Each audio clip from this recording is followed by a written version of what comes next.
പ്രിയയ്ക്ക് +2 ഉള്ളതുകൊണ്ട് ആദ്യം അവളുടെ വിദ്യാഭ്യാസം പൂർത്തിയാക്കി സ്വന്തമായ ഒരു അടിത്തറ ഉണ്ടാക്കുന്നതാണ് നല്ലതെന്ന് ശേഖരനും ജാനകിയമ്മയും ഒരേ സ്വരത്തിൽ പറഞ്ഞു.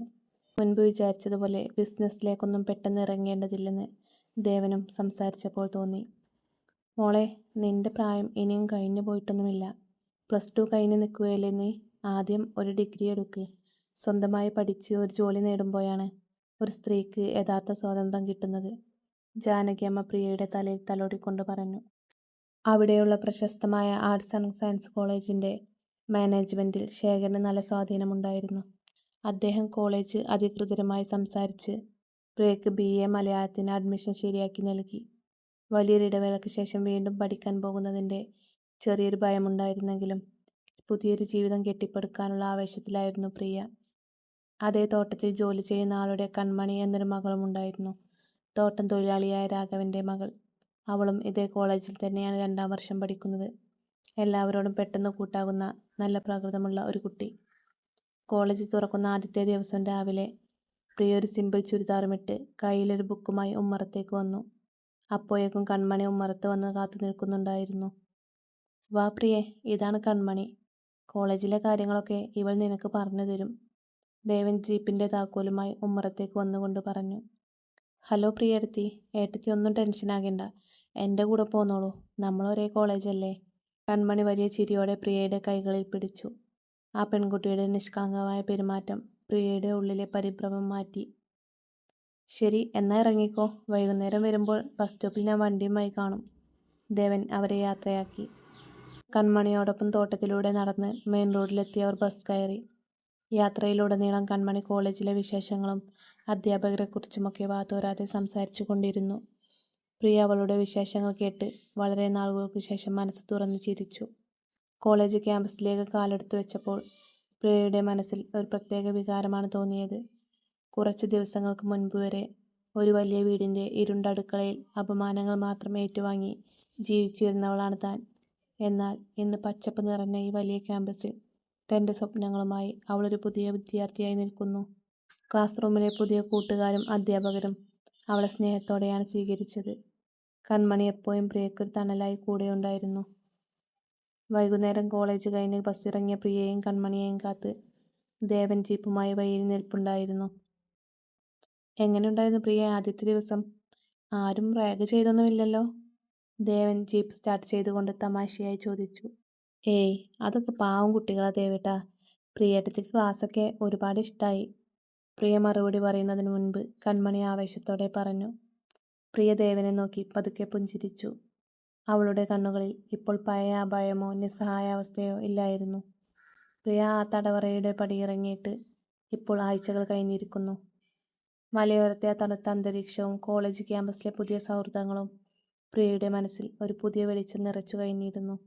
കൺമണിയുടെ നിഷ്കളങ്കമായ കൂട്ടും ശേഖരനമ്മാവൻ്റെയും ജാനകിയമ്മയുടെയും കരുതലും എല്ലാറ്റിലും ഉപരി ദേവൻ്റെ ഒരു സുഹൃത്തിനോടെന്ന വണ്ണമുള്ള ആത്മാർത്ഥമായ പിന്തുണയും പ്രിയയ്ക്ക് നൽകിയ ആത്മവിശ്വാസം ചെറുതല്ലായിരുന്നു.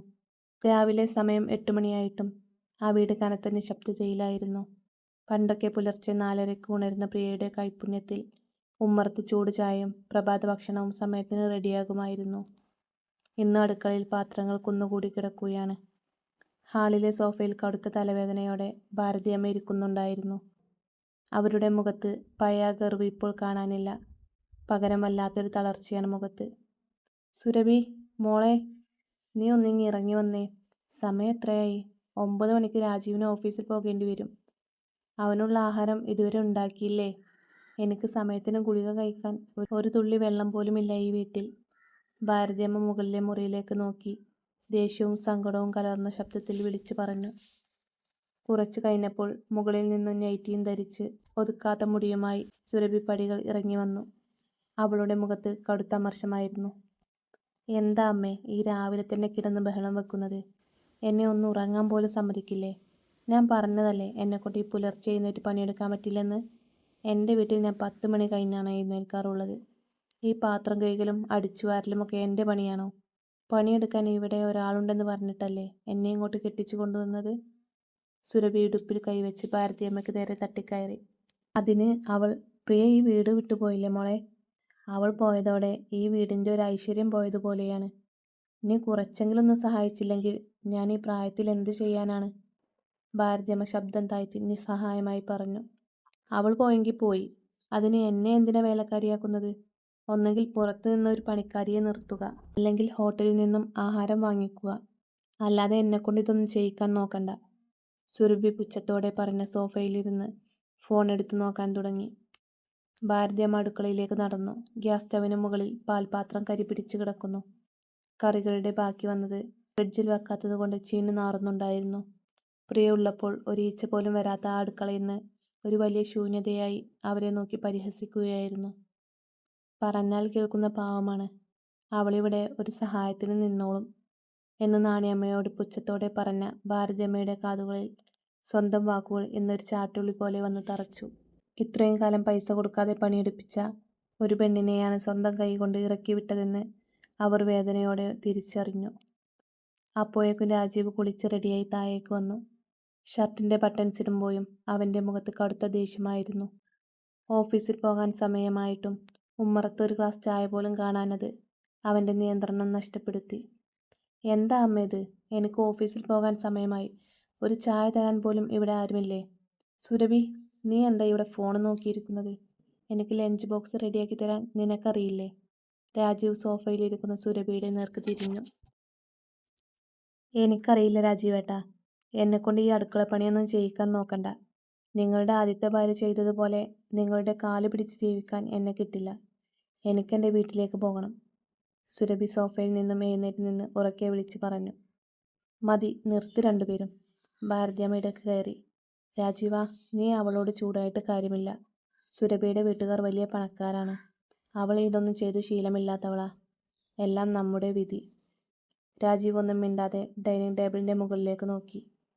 കുറച്ചാഴ്ചകൾക്ക് മുൻപ് പ്രിയ തൻ്റെ കഴുത്തിലെ താലിമാല ഊരി വെച്ച് പോയ ആ സ്ഥലം അവനെ നോക്കി അട്ടഹസിക്കുന്നത് പോലെ തോന്നുമായിരുന്നു. പ്രിയ പടിയിറങ്ങിയ അന്ന് മുതൽ ആ വീട്ടിൽ സമാധാനമെന്ന ഒന്നും ഉണ്ടായിട്ടില്ല. ദിവസവും രാജീവും സുരഭിയും തമ്മിൽ വഴക്കാണ്. പ്രിയയെപ്പോലെ സുന്ദരിയുമാണ്, കാര്യപ്രാപ്തിയുള്ളവളുമാണ് എന്നാണ് സുരഭി എന്നാണ് അവൻ കരുതിയത്. എന്നാൽ സുരഭിയുടെ ഗർവും ധിക്കാരവും മടിയും കണ്ടപ്പോൾ അവന് പ്രിയയോട് വല്ലാത്തൊരു കുറ്റബോധം തോന്നിത്തുടങ്ങിയിരുന്നു. വീട്ടിൽ മറ്റാരുമില്ലാത്ത സമയത്ത് അവൾ അനുഭവിച്ച വേദനകളെല്ലാം അവൻ ഓർത്തു. തന്നെ ജീവനെപ്പോലെ സ്നേഹിച്ച പ്രിയയോട് താൻ ചെയ്ത ക്രൂരതകൾ, ഒടുവിൽ അവളുടെ സമ്മതമില്ലാതെ ആ മുറിയിൽ വെച്ച് താൻ കാട്ടിയ മൃഗീയത, ഇതെല്ലാം ഓർക്കുമ്പോൾ രാജീവിൻ്റെ ഉള്ളിൽ ഒരു ഭയം ഉടലെടുത്തു. അവൾ എവിടെയാണ് പോയതെന്ന് ഒരറിവുമില്ല. പോലീസ് സ്റ്റേഷനിൽ പരാതി നൽകിയാൽ തൻ്റെയും കുടുംബത്തിൻ്റെയും മാനം പോകുമെന്ന പേടി കാരണം അതിനും കഴിഞ്ഞില്ല. ഞാൻ ഇറങ്ങുന്നു. ഇന്ന് ഭക്ഷണം ഹോട്ടലിൽ നിന്ന് കഴിച്ചോളാം. രാജീവ് ലഞ്ച് ബോക്സ് എടുക്കാതെ ദേഷ്യത്തോടെ പുറത്തേക്ക് നടന്നു. വണ്ടി സ്റ്റാർട്ട് ചെയ്യുമ്പോൾ അവൻ ആലോചിച്ചതൊന്ന് മാത്രമാണ്. എങ്ങനെയെങ്കിലും പ്രിയയെ കണ്ടെത്തണം. അവളോട് മാപ്പ് പറഞ്ഞിട്ടാണെങ്കിലും അവളെ തിരികെ ഈ വീട്ടിലേക്ക് കൊണ്ടുവരണം. അവളില്ലാതെ ഈ വീട് മുന്നോട്ട് പോകില്ലെന്ന് അവൻ പൂർണ്ണമായും മനസ്സിലാക്കി കഴിഞ്ഞിരുന്നു. മലയോര ഗ്രാമത്തിൽ വൈകുന്നേരത്തെ ശാന്തമായ അന്തരീക്ഷം പടരുകയായിരുന്നു. കോളേജ് കഴിഞ്ഞ് ബസ്സിറങ്ങിയ പ്രിയയെയും കൺമണിയെയും കാത്ത് ദേവൻ പതിവ് പോലെ ജീപ്പുമായി സ്റ്റോപ്പിൽ നിൽപ്പുണ്ടായിരുന്നു. ഇന്ന് കൺമണിയുടെ വീട്ടിൽ നിന്നും രാഘവൻ ചേട്ടൻ കുറച്ച് നല്ല റംബൂട്ടാൻ തന്നിട്ടുണ്ട്. വീട്ടിൽ ചെന്നിട്ട് വേണം എല്ലാവർക്കും കൂടി കഴിക്കാൻ. ദേവൻ ജീപ്പിൻ്റെ മുൻവാതിൽ തുറന്നു കൊടുത്തു പറഞ്ഞു. ആഹാ, റംബൂട്ടാനോ? എങ്കിൽ പിന്നെ വേഗം വണ്ടി വിട്ടോ ദേവേട്ടാ. കൺമണി ജീപ്പിൻ്റെ പുറകിലേക്ക് ചാടിക്കയറിക്കൊണ്ട് പറഞ്ഞു. പ്രിയ ജീപ്പിൻ്റെ മുൻസീറ്റിലിരുന്ന് പുറത്തെ മനോഹരമായ കാഴ്ചകളിലേക്ക് നോക്കി. കാറ്റ് അവളുടെ ഒതുക്കിക്കെട്ടിയ മുടികളെ തലോടി കടന്നുപോയി. അവളുടെ ചുണ്ടിൽ ഇപ്പോൾ ഒരു നേർത്ത പുഞ്ചിരി ഉണ്ടായിരുന്നു. പഴയ നരകത്തിൻ്റെ ഓർമ്മകളിൽ നിന്നും അവൾ ഒരുപാട് ദൂരേക്ക് എത്തിക്കഴിഞ്ഞിരുന്നു. തൻ്റെ നഷ്ടപ്പെട്ടു പോയ ആത്മാഭിമാനവും സന്തോഷവും ഈ നാടും ഇവിടുത്തെ നല്ല മനുഷ്യരും തനിക്ക് തിരികെ നൽകുകയാണെന്ന് അവൾ കൃതജ്ഞതയോടെ ഓർത്തു. ദിവസങ്ങൾ ആഴ്ചകൾക്കും മാസങ്ങൾക്കും വഴിമാറിക്കൊണ്ടിരുന്നു. ആ കുളിർമയും പച്ചപ്പും പ്രിയയുടെ ജീവിതത്തിൽ വലിയൊരു മാറ്റമാണ് വരുത്തിയത്. കോളേജിലെ ക്ലാസുകളും കൺമണിയുടെ നിർത്താതെയുള്ള സംസാരവും അവളെ പഴയ കാര്യങ്ങളിൽ നിന്നും പൂർണ്ണമായും മോചിപ്പിച്ചു. പഠനത്തിൽ അധ്യാപകർക്കെല്ലാം പ്രിയയെ വലിയ കാര്യമായിരുന്നു. വൈകുന്നേരങ്ങളിൽ കോളേജ് കഴിഞ്ഞു വന്നാൽ അവൾ ജാനകിയമ്മയെ അടുക്കളയിൽ സഹായിക്കും. പണ്ടത്തെ പോലെ ആരെങ്കിലും നിർബന്ധിച്ചോ ആജ്ഞാപിച്ചോ ദേവൻ എപ്പോഴും അവളെ ഒരു നല്ല കൂട്ടുകാരിയെപ്പോലെയാണ് കണ്ടത്. അവളുടെ പഠനകാര്യങ്ങൾ അന്വേഷിക്കാനും സംശയങ്ങൾ തീർത്തു കൊടുക്കാനും ദേവൻ എപ്പോഴും മുന്നിലുണ്ടായിരുന്നു. ഒരു തരി പോലും മോശം ചിന്തകളില്ലാത്ത ദേവൻ്റെ ആ പെരുമാറ്റം പ്രിയക്ക് അവനോടുള്ള ബഹുമാനം ഇരട്ടിയാക്കി. എന്നാൽ അങ്ങ് ദൂരെ രാജീവിൻ്റെ വീട്ടിലെ അവസ്ഥ കൂടുതൽ ദയനീയമായി മാറിക്കൊണ്ടിരിക്കുകയായിരുന്നു. പ്രിയ പോയതോടെ ആ വീടിൻ്റെ സമാധാനവും ഐശ്വര്യവും പൂർണ്ണമായും അസ്തമിച്ചു. ഒരു ഞായറാഴ്ച രാവിലെ ഹാളിലെ ഡൈനിങ് ടേബിളിൽ ഇരുന്നു കൊണ്ട് രാജീവും ഭാരതിയമ്മയും ചർച്ചയിലായിരുന്നു. അടുക്കളയിൽ നിന്ന് പാത്രങ്ങൾ വലിച്ചെറിയുന്ന ശബ്ദവും സുരഭിയുടെ പിറുപിറുപ്പും പുറത്തേക്ക് കേൾക്കാം. രാജീവ, ഇങ്ങനെ മുന്നോട്ട് പോകാൻ പറ്റില്ലടാ. ആ സുരഭിയെ കൊണ്ട് ഈ വീട്ടിലെ ഒരു പണിയും എടുപ്പിക്കാൻ പറ്റില്ല. ചോദിച്ചാൽ അവൾ അഹങ്കാരത്തോടെയാണ് സംസാരിക്കുന്നത്. പുറത്തു നിന്നൊരു വേലക്കാരിയെ വെച്ചപ്പോൾ അവൾക്ക് കൊടുക്കാൻ മാസം 10,000 രൂപ വേണം. പോരാത്തതിന് അവൾ പ്രിയ ചെയ്തതിൻ്റെ പകുതി പോലും വൃത്തിയായി ചെയ്യുന്നുമില്ല. എൻ്റെ കൈയും കാലുമൊക്കെ വേദനയെടുത്ത് വയ്യാണ്ടായി. ഭാരതിയമ്മ നെറ്റിയിൽ കൈവച്ചുകൊണ്ട് സങ്കടത്തോടെ പറഞ്ഞു. എനിക്കറിയാം അമ്മേ, ഓഫീസിലെ ടെൻഷൻ പോരാനിട്ടാണ് ഇപ്പോൾ ഈ വീട്ടിലെ സമാധാനക്കേട്. സുരഭിക്ക് എപ്പോഴും പുതിയ ഡ്രസ്സും സ്വർണവും വാങ്ങണം. എൻ്റെ ശമ്പളത്തിൻ്റെ പകുതിയിലധികവും അവൾക്ക് വേണ്ടി മാത്രം ചിലവാക്കുകയാണ്. പ്രിയ ഉള്ളപ്പോൾ 1 രൂപ പോലും അവൾ സ്വന്തം ആവശ്യത്തിന് ചോദിച്ചിട്ടില്ല. ഈ വീടും നമ്മളെയും നോക്കാൻ അവൾ മാത്രമേ ഉണ്ടായിരുന്നുള്ളൂ. രാജീവ് ആദ്യമായി പ്രിയയെ ഓർത്ത് വല്ലാതെ നെടുവീർപ്പിട്ടു. അതേടാ, നമ്മൾ അവളോട് ചെയ്തത് വലിയ ചതിയായിപ്പോയി. അവളുടെ ശാപമാണോ ഇപ്പോൾ ഈ അനുഭവിക്കുന്നത് എന്ന് എനിക്ക് തോന്നാറുണ്ട്. ഭാരതിയമ്മയുടെ ശബ്ദത്തിലും ആദ്യമായി ഒരു കുറ്റബോധം നിഴലിച്ചു. അപ്പോഴേക്കും ചായക്കപ്പം കൊണ്ട് സുരഭി ഹാളിലേക്ക് വന്നു. ചായ മേശപ്പുറത്തേക്ക് അലക്ഷ്യമായി വെച്ചുകൊണ്ട് അവൾ രാജീവിനെ നോക്കി. രാജീവേട്ടാ, ഇന്ന് വൈകുന്നേരം എൻ്റെ വീട്ടിൽ നിന്നും അച്ഛനും അമ്മയും ഇങ്ങോട്ട് വരുന്നുണ്ട്. വരും വഴി അവർ ഇവിടെ അടുത്തൊരു ജ്വല്ലറിയിൽ കയറും. കല്യാണത്തിന് തരാമെന്ന് പറഞ്ഞ ആ സ്വർണ്ണമാലയുടെ ബാക്കി തുക ഇന്ന് രാജീവേട്ടൻ അടയ്ക്കണം. കാശ് റെഡിയാക്കി വെച്ചേക്കൂ, സുരഭി അധികാരത്തോടെ പറഞ്ഞു. എന്ത്?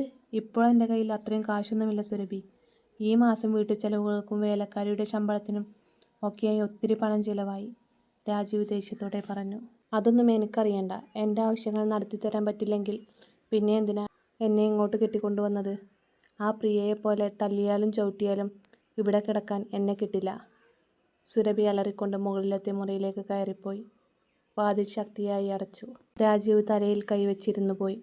സുരഭിയുടെ പണക്കൊഴുപ്പും അഹങ്കാരവും അവന് വല്ലാതെ മടുത്തിരുന്നു. പ്രിയയോട് താൻ ചെയ്ത ക്രൂരതകൾക്ക് ദൈവം തനിക്ക് തന്ന ശിക്ഷയാണ് സുരഭിയെന്ന് അവൻ മനസ്സിലാക്കി. എങ്ങനെയെങ്കിലും പ്രിയയെ തിരികെ കൊണ്ടുവരണമെന്ന ചിന്ത അവനിൽ ശക്തമായി. അവൻ അന്നു തന്നെ പ്രിയയുടെ നാട്ടിലെ ചില സുഹൃത്തുക്കളെയും ബന്ധുക്കളെയും രഹസ്യമായി വിളിച്ചന്വേഷിച്ചു. എന്നാൽ അവൾ ആരുടെയും അടുത്ത് ചെന്നിട്ടില്ലെന്ന വിവരമാണ് അവന് ലഭിച്ചത്. ഒടുവിൽ ഒരു നാട്ടുകാരൻ വഴിയാണ് അവൾ റെയിൽവേ സ്റ്റേഷൻ്റെ ഭാഗത്തേക്ക് പോയതായി ഒരാൾ കണ്ടെന്ന വിവരം രാജീവിന് കിട്ടുന്നത്. രാജീവ് ഒട്ടും സമയം കളയാതെ കാറുമെടുത്ത് ടൗണിലെ റെയിൽവേ സ്റ്റേഷൻ പരിസരത്തേക്ക് തിരിച്ചു. അവിടെയുള്ള കടകളിലും ഓട്ടോ ഡ്രൈവർമാരോടും അവൻ പ്രിയയുടെ ഫോട്ടോ കാണിച്ച് അന്വേഷിക്കാൻ തുടങ്ങി. അങ്ങനെ അന്വേഷിച്ച് നടക്കവെയാണ് അവൻ വഴിയരികിലുള്ള നാണുച്ചേട്ടൻ്റെ ചെറിയ ചായക്കടയ്ക്ക് മുന്നിൽ എത്തിയത്. നാണുച്ചേട്ടൻ കടയിൽ ചായ അടിച്ചു കൊണ്ടിരിക്കുകയായിരുന്നു. രാജീവ് വണ്ടി നിർത്തി കടയിലേക്ക് ചെന്നു. ചേട്ടാ, ഈ ഫോട്ടോയിലെ പെൺകുട്ടിയെ ഇവിടെ എവിടെയും കണ്ടിരുന്നോ? കുറച്ച് മാസങ്ങൾക്ക് മുൻപ് പുലർച്ചെ സമയത്ത് ഇങ്ങോട്ട് വന്നിട്ടുണ്ടാകും. രാജീവ് തൻ്റെ ഫോണിലെ പ്രിയയുടെ ഫോട്ടോ നാണുച്ചേട്ടന് നേരെ നീട്ടി. ഫോട്ടോ കണ്ടതും നാണുച്ചേട്ടന് ആളെ മനസ്സിലായി. പ്രിയയെ നരകിപ്പിച്ച, അവളെ ഉപഭോഗ വസ്തുവാക്കാൻ നോക്കിയ ആ ക്രൂരനായ ഭർത്താവ് രാജീവാണ് തൻ്റെ മുൻപിൽ നിൽക്കുന്നതെന്ന് നാണുച്ചേട്ടൻ തിരിച്ചറിഞ്ഞു. അദ്ദേഹത്തിൻ്റെ ഉള്ളിൽ കനത്ത ദേഷ്യം ഇരച്ചു കയറിയെങ്കിലും പുറത്തത് കാണിക്കാതെ അദ്ദേഹം ശാന്തനായിരുന്നു. ഇതാരാണ് തമ്പി? എന്താ കാര്യം? നാണുച്ചേട്ടൻ ചോദിച്ചു. ഇത് എൻ്റെ ഭാര്യയാണ് ചേട്ടാ. വീട്ടിൽ നിന്ന് ആരോടും പറയാതെ ഇറങ്ങിപ്പോന്നതാ. എങ്ങനെയെങ്കിലും അവളെ ഒന്ന് കണ്ടെത്തണം. ചേട്ടൻ ഈ വഴി പോകുന്നതായി കണ്ടിട്ടുണ്ടോ? രാജീവ് വല്ലാത്തൊരു നിസ്സഹായാവസ്ഥയോടെ ചോദിച്ചു. നാണുച്ചേട്ടൻ ഒരു പരിഹാസച്ചിരിയോടെ രാജീവിനെ നോക്കി. തമ്പി, ആ പെൺകുട്ടി ഈ വഴി വന്നിരുന്നോ ഇല്ലയോ എന്ന് എനിക്കറിയില്ല. പക്ഷെ ഒന്നുറപ്പാണ്, സ്വന്തം ഭാര്യയെ ഒരു വേലക്കാരിയെ പോലെ കാണുകയും മറ്റൊരുവളെ വീട്ടിൽ കയറ്റി അവളെ അപമാനിക്കുകയും ചെയ്ത ഒരുവൻ്റെ അടുത്തേക്ക് ഒരു സ്ത്രീയും തിരിച്ചു വരില്ല. ദൈവം തമ്പുരാൻ അവൾക്ക് നല്ലൊരു വഴി കാണിച്ചു കൊടുത്തിട്ടുണ്ടാകും. തമ്പി വെറുതെ സമയം കളയാതെ വീട്ടിലേക്ക് പോയിക്കോ. നാണുച്ചേട്ടൻ്റെ ആ വാക്കുകൾ കേട്ടതും രാജീവ് ഞെട്ടിപ്പോയി. ഈ ചായക്കടക്കാരൻ എങ്ങനെ തൻ്റെ വീട്ടിലെ കാര്യങ്ങൾ അറിഞ്ഞു? പ്രിയ ഇയാളോട് എല്ലാം പറഞ്ഞിട്ടുണ്ടാകും എന്ന് രാജീവിന് ഉറപ്പായി. ചേട്ടന് അവളെ അറിയാമല്ലേ? അവളെവിടെയുണ്ടെന്ന് ഒന്ന് പറയൂ ചേട്ടാ. ഞാൻ ചെയ്തതൊക്കെ തെറ്റാണ്, എനിക്ക് മനസ്സിലായി. എനിക്ക് അവളെ തിരികെ വേണം. രാജീവ് നാണുച്ചേട്ടൻ്റെ കൈകളിൽ പിടിച്ചു. എന്നാൽ നാണിച്ചേട്ടൻ അവൻ്റെ കൈകൾ തട്ടിമാറ്റി. "എനിക്ക് ഒരറിവുമില്ല തമ്പി. അറിഞ്ഞാലും ഞാൻ പറയില്ല. ജീവനുള്ള കാലത്തോളം അവളിനി ആ നരകത്തിലേക്ക് വരില്ല. നീ ഇറങ്ങിക്കേ, എനിക്ക് പണിയുള്ളതാ." രാജീവ് നിരാശയോടെയും ദേഷ്യത്തോടെയും കടയിൽ നിന്നും ഇറങ്ങി കാറിലേക്ക് കയറി. നാണിച്ചേട്ടന് പ്രിയ എവിടെയുണ്ടെന്ന് കൃത്യമായി അറിയാമെന്ന് രാജീവിന് മനസ്സിലായി. അയാൾ കടയ്ക്കൽപ്പം മാറി കാർ ഒതുക്കിയിട്ടു. നാണിച്ചേട്ടൻ ആരെയാണ് വിളിക്കുന്നതെന്നും എങ്ങോട്ടാണ് പോകുന്നതെന്നും നിരീക്ഷിക്കാൻ അവൻ തീരുമാനിച്ചു. പ്രിയയിലേക്കുള്ള വഴി ഇയാളിലൂടെ മാത്രമേ കണ്ടെത്താൻ കഴിയൂ എന്ന് രാജീവ് ഉറപ്പിച്ചു. പുതിയൊരു ജീവിതം കെട്ടിപ്പടുക്കുന്ന പ്രിയയെ തേടി വിനാശത്തിൻ്റെ കരിനിഴൽ വീണ്ടും നീളുകയായിരുന്നു.